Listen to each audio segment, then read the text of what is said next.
So I'm currently driving the first gen Maruti Suzuki Alto, which is a front wheel driven car. So I'm about to hit the turn. So अगर मैंने hand brake खींचा तो क्या ये गाड़ी drift करेगी या नहीं? Let's find out. It was at this moment that he knew. He f***ed up.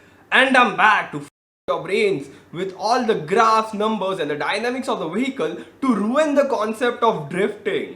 So my name is Purvang Mantri. Welcome back to my channel. और आज के वीडियो में हम जानेंगे if we can really drift a front wheel driven car or not. And here's a quick shout out to Pradyum for commenting on my last video. और अगर इसी तरह आपको भी मेरे अगले वीडियो में shout out चाहिए, then go ahead and leave a comment in the comment section of this video, and one of you lucky guys will get a shout out. Now let's get back to the video. So क्या हम front wheel driven car में drift कर सकते हैं? Well, the answer is both yes and no. Technically front wheel driven cars में हम drift नहीं कर सकते, लेकिन हम उन्हें इस तरह से चला सकते हैं कि वो kind of drifting जैसा दिखेगा, जिसे हम dragging या फिर J turning कहते हैं.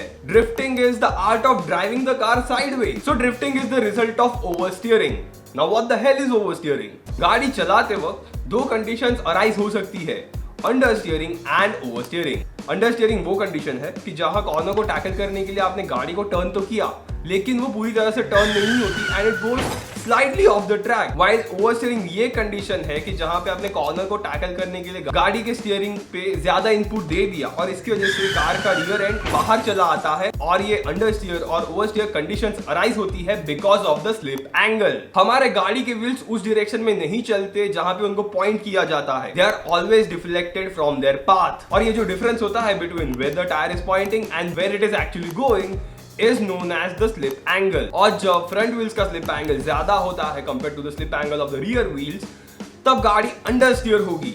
लेकिन जब रियर व्हील्स का स्लिप एंगल ज्यादा होता है compare to the slip angle of the front wheel, तो गाड़ी ओवरस्टीयर होगी. और ये स्लिप एंगल अराइज होता है because of the lateral forces when the vehicle turns. Lateral forces tyre के साइड पे लगता है, मतलब उसके एक्सियल डायरेक्शन में लगता है when a vehicle turns and it pushes the wheel away from where it is intended to go. और जैसे जैसे ये लैटरल फोर्स बढ़ता जाएगा वैसे ही टायर का स्लिप एंगल भी बढ़ेगा. और एक पॉइंट के बाद लैटरल फोर्स कांस्टेंट हो जाएगा, लेकिन स्लिप एंगल एक हद तक बढ़ता जाएगा and the tyre will start losing its traction and thus the car will rotate around. और इसी स्लिप एंगल और लैटरल फोर्सेस को कंट्रोल करके ड्राइवर्स ड्रिफ्ट करते हैं.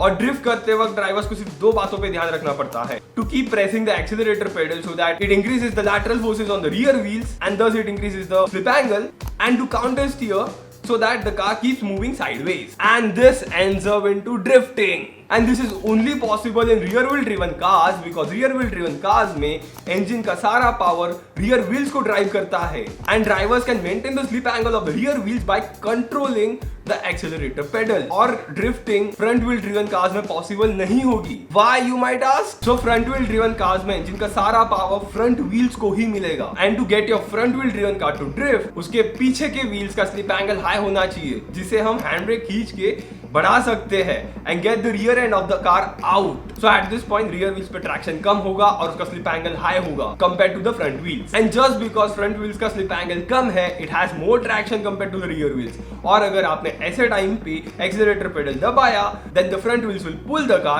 and correct the rotation of the car and prevent it from drifting. And this is the reason why front wheel driven cars will never drift. अगर आप hand brake को थोड़ी ज्यादा देर तक खींच के रखोगे, then कार थोड़े ज्यादा टाइम तक साइडवेज मूव करेगी, लेकिन वो साइडवेज मोशन मेंटेन नहीं रह पाएगा और इसे ड्रैगिंग कहते हैं या फिर मोस्टली जे टर्निंग कहते हैं. ड्रैगिंग इसलिए you are literally just dragging the rear wheels off the car, you are just pulling the rear wheels off the car, so that is why it is known as dragging, और else the actual technical term for this is J turning.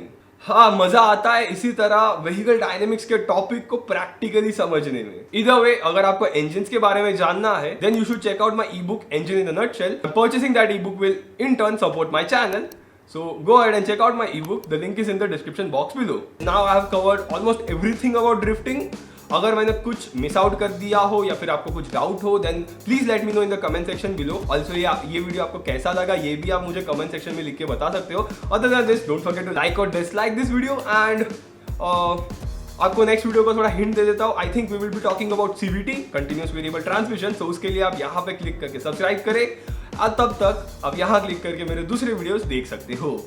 I'll meet you guys on next Thursday at 7:30 PM. Peace.